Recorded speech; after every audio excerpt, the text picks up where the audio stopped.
આપણે પહેલા મનુષ્ય છીએ અને પછી વેપારી ને ધંધાદારી છીએ, આ કે ના? Raise your hands if you say yes. તો એ મનુષ્ય તરીકે આપણે જીવનમાં બેલેન્સ હોય તો આપણે જીવનમાં આપણને આનંદ રહે. સમજો 70-80 વર્ષનું જીવન છે. This is a 70 or 80 year game, human life. આ 5-10 પ્લસ માઇનસ ભગવાનની ઈચ્છાથી. અને પૃથ્વી ઉપર દરરોજ 1.5 લાખ માણસો વિદાય લે છે. 1.5 lakh people leave this earth every day. 24 કલાકમાં તમે સેકન્ડ ગણો તો 86,200-400 સેકન્ડ થાય. એમાં 1.5 લાખ દર 2 સેકન્ડે 3 લોકો પૃથ્વી પરથી વિદાય લે છે. આપણે આ કાર્યક્રમ 5 વાગે શરૂ કરેલો.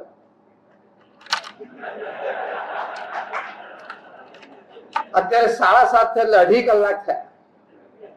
2.5 કલાક એટલે 150 મિનિટ થઈ.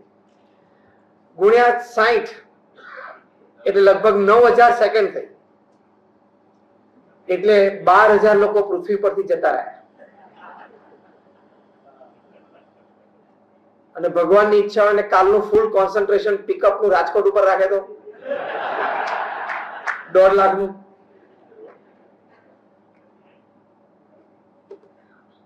What I mean to say is, life, if you live a balanced one, you get happiness, you get satisfaction, you feel contented that I've lived my life.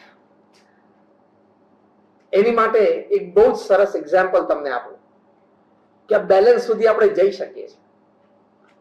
દુનિયાના સૌથી ધનાઢ્ય વ્યક્તિ, હવે ધનાઢ્યોમાં પ્રથમ 10માં સ્થાન આવે એવા વોરેન બફેટ. એમને એક વખત ખૂબ સુંદર પ્રશ્ન પૂછવામાં આવ્યો કે what is your day, describe your day. એટલે વોરેન બફેટે કહ્યું કે from morning 9 to evening 6 I am a businessman. સવારે 9 થી સાંજે 6 વાગ્યા સુધી હું વેપારી છું, હું ધંધો કરું છું. સાંજે from evening 6 to 9 I am a family man. સાંજે 6 થી 9 હું પરિવારનો સભ્ય છું.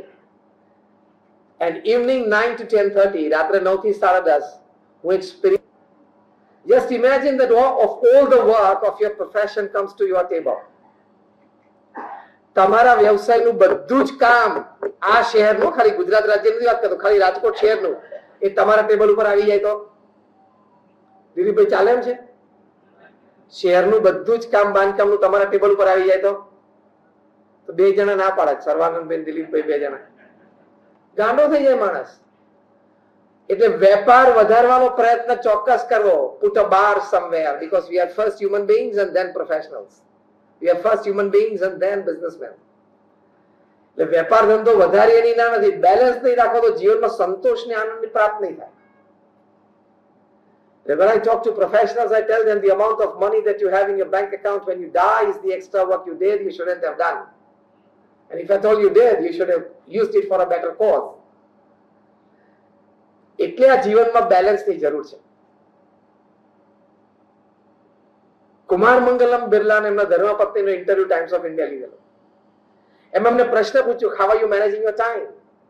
તમે આટલા મોટા બિઝનેસમેન છો, 10 લાખ કરોડનું કોંગ્લોમેરેટ છે Aditya Birla group. From salt two software બધું બનાવે છે. દુનિયાના 130 દેશોમાં એમની હાજરી છે. એમને પ્રશ્ન પૂછ્યો કે તમે સમય કેવી રીતે મેનેજ કરો છો, બેલેન્સ કેવી રીતે કરો છો? Work life, meeting time, travel time, office time. અને એના કરતા વધારે તમે ટાઉનમાં રહો છો, એટલે બી ટાઉનમાં, સાઉથ મુંબઈમાં તમારે રોજ 4-5 જગ્યાના ઇન્વિટેશન્સ હોય. તમે મેનેજ કેવી રીતે કરો છો?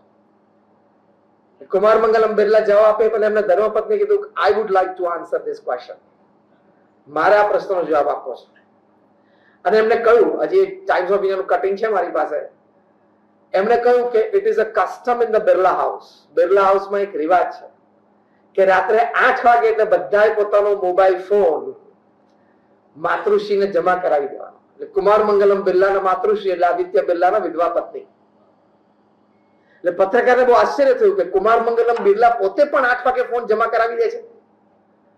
એટલે એમના પત્ની કીધું કે હા, he is Kumar Mangalam Birla in the office, at home he is a family person. ઓફિસમાં કુમાર મંગલમ બિરલા છે અને ઘરમાં શું છે? પરિવારજન છે. પત્રકારે પ્રશ્ન પૂછ્યો, પછી શું કરવાનું? તો કે 8 થી 8:45 પરિવાર સાથે બેસીને જમે. This is called work-life balance. 8 થી 8:45 અમે જમીએ, પછી તો કે 8:45 થી 9:30 બધા ફેમિલી મેમ્બર્સ અમે ડાઇનિંગ ટેબલ ઉપર બેસી રહીએ અને દિવસની કોઈ આપલે કરવાની હોય તો એ આપલે કરીએ, વાતચીત કરીએ. પણ મોર ઇમ્પોર્ટન્ટ, નાઉ લિસન કેરફુલી, આવા સારા પરિવારોમાં આવા વિચારોથી રહેનારા પૃથ્વી ઉપર આવા લોકો છે. એમણે કહ્યું કે 8:45 થી 9:30 બિરલા પરિવારના તમામ સભ્યો એક એક પુસ્તક વાંચતા રોજ 5 પેજ એ પુસ્તકના વાંચવા જરૂરી છે. They have to present their 5 pages on the dining table. બધાય પોતે આજે વાંચેલા 5 પાના એની વાત ડાઇનિંગ ટેબલ ઉપર બધાને કરવાની. એટલે 1 મહિનાના અંતે અમારા બિરલા પરિવારમાં દરેક વ્યક્તિ એક સારું પુસ્તક વાંચે છે અને બીજા 5 પુસ્તકનો સારાંશ ડાઇનિંગ ટેબલ ઉપર પ્રાપ્ત કરે છે. What a culture! આને જીવન જીવ્યા કહેવાય અને બેલેન્સ કહેવાય. તો આવો બેલેન્સ અમારા ગુરુ હરિ મહંત સ્વામી મહારાજ 2017ની સાલમાં અમેરિકા પધારેલા. એ વખતે અમેરિકાના એક્સ પ્રેસિડેન્ટ બારાક ઓબામાએ એમને ઇન્વાઇટ કરીને પોતાની ઓફિસ વોશિંગ્ટન ડીસી બોલાવેલા. ત્યાં ડીસીમાં એમની ઓફિસમાં મહંત સ્વામી મહારાજે પધરામણી કરી. એ વખતે વાર્તાલાપ દરમિયાન બારાક ઓબામાએ એક બહુ સરસ વાત કરી. એમણે કહ્યું કે અમેરિકાનો પ્રેસિડેન્ટ 8 વર્ષ રહ્યો. હી ટુક 2 ટર્મ્સ. 4 વર્ષની 2 ટર્મ લીધેલી એમણે 2008 થી 2016. એમણે કહ્યું કે 8 વર્ષની મારી આ પ્રેસિડેન્સી દરમિયાન એક પણ એવો દિવસ નથી જ્યારે રોજ સાંજે 7 વાગે હું, મારા પત્ની અને એમની 2 દીકરીઓ અમે સાથે રાત્રિ ભોજન માટે, ડિનર માટે ન બેઠા હોય. If I'm traveling out, they 3 are together. હું અમેરિકામાં હોઉં ત્યારે અમે 4 સાથે જ લઈએ અને 80% દિવસ તો આ 2 ટર્મ દરમિયાન અમે રાત્રિ ભોજન સાથે લીધું છે. આમ તમારા બધાના ચહેરા પરથી મને એવું લાગે છે આ બધી વાતો તમારી માટે બહુ આશ્ચર્યકારક લાગે. My simple question is, if Kumar Mangalam Birla can do, if Warren Buffett can do, if Barack Obama can do, can you? એ લોકો કરી શકે તમે કરી શકો? હા બોલો છો તો ઢીલા થોડાક બોલે છે.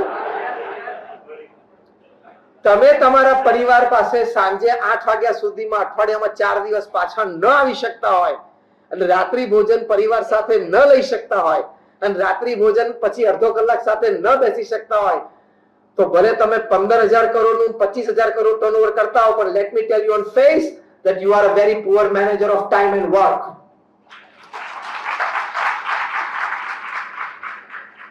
તમને જીવનમાં બેલેન્સની ખબર જ નથી. ખાલી પૈસા પાછળ દોડવું એ જીવન નથી. એક જ વિચાર મગજમાં સવારથી રહે છે ને, પૈસા, કીર્તિ, પ્રસિદ્ધિ, ટર્નઓવર, વેપાર, એની ના નથી. પણ જીવનમાં 15 16 કલાક દિવસમાં આના એટલાનો વિચાર ના કરાય. નહીં તો જીવનમાં બેલેન્સ નહીં આવે, સેટિસ્ફેક્શન એન્ડ હેપીનેસ નહીં આવે. It is very clear. And it's absolutely clear. આ તો મેં તમને 2-3 પ્રસંગો કયા, હજારો પ્રસંગો છે. એટલે પહેલી વાત ધંધામાં અને કુટુંબના તાલમેલમાં એ કરવાની કે તમારે અઠવાડિયામાં ઓછામાં ઓછા 4 દિવસ રાત્રે 8 વાગે પરિવાર પાસે આવી જવાનું. આ વાત જરામ કેવી લાગે તમને?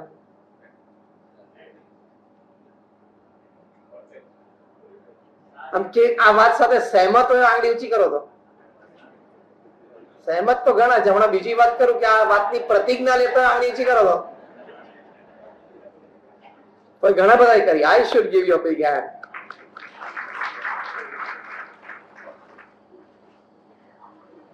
માણસ ધારે તો જીવનમાં પરિવર્તન કરી શકે છે અને પરિવર્તન થશે એટલે જીવનમાં તમને આનંદ આવશે. તમારે છે ને આની માટે મનીનું સાચું રૂપ સ્વરૂપ જાણી રાખો કે money can buy you a good house but not a home. બધા બિલ્ડરો બેઠા છે એની હાજરી કહું છું, પૈસા તમને એક સારું મકાન લાવી શકશે પણ એ મકાનને ઘરમાં પરિવર્તિત નહીં કરી શકે. To transform a house into a home, બેંકના લોકો તમને લોન આપશે હાઉસ લેવા માટે. બેંકના લોકો કે બિલ્ડર એ તમારું હાઉસને હોમમાં પરિવર્તિત નહીં કરી શકે. એ તમારે તમારો પારિવારિક વિચાર સંતુલન રાખશો તો એ મકાન છે ઘરમાં પરિવર્તિત થશે. છેલ્લા 2 મહિનાથી સુપ્રીમ કોર્ટમાં કેસ ચાલુ થયો છે મુંબઈના એક અતિ ધનાઢ્ય પરિવારનો. બાયોલોજિકલ મધર એન્ડ સન 12,000 કરોડનો ઇસ્યુ ચાલુ થયો છે. સગી માં અને દીકરો સામે લડે છે અને બેયના વકીલોને બહુ મજા આવે છે કારણ કે મુંબઈના બધા સિનિયર કાઉન્સિલ હોય they charge 6 to 7 to 8 lakh rupees પર અપિયરન્સ ઇન સુપ્રીમ કોર્ટ. એટલે મુંબઈથી ફર્સ્ટ ક્લાસમાં ફ્લાઇટ થવાનું દિલ્હી દર અઠવાડિયે. એક બંને વકીલો સંપી જાય કે એકવાર તું મુદત માંગી લે, એકવાર હું મુદત માંગી લઉં. એટલે બેયને જરા 2-3 મહિનાથી મજા આવે છે. અને પર appearance is 6 to 8 lakh rupees on both sides. બે ભરે છે. બીજો એક પરિવાર પૂનામાં છે એનો ઝઘડો છેલ્લા અઠવાડિયાથી શરૂ થયો છે. તમે જાણતા હશો 70,000 કરોડનો બે ભાઈઓ વચ્ચે. જ્યારે કારગિલનું યુદ્ધ થયું ત્યારે શેલ તાત્કાલિક બનાવવાના થયા તો આ કંપનીએ બોફોર્સના શેલ બનાવી આપ્યા હતા ઇન્ડિયન ડિફેન્સને. એટલી આ જૂની કંપની, એટલી આ મોટી કંપની. બે ભાઈઓ વચ્ચે સુપ્રીમ કોર્ટમાં કેસ ચાલુ થયો. છેલ્લા અઠવાડિયાની જ વાત કરું છું અને રકમ શું છે 70,000 કરોડ.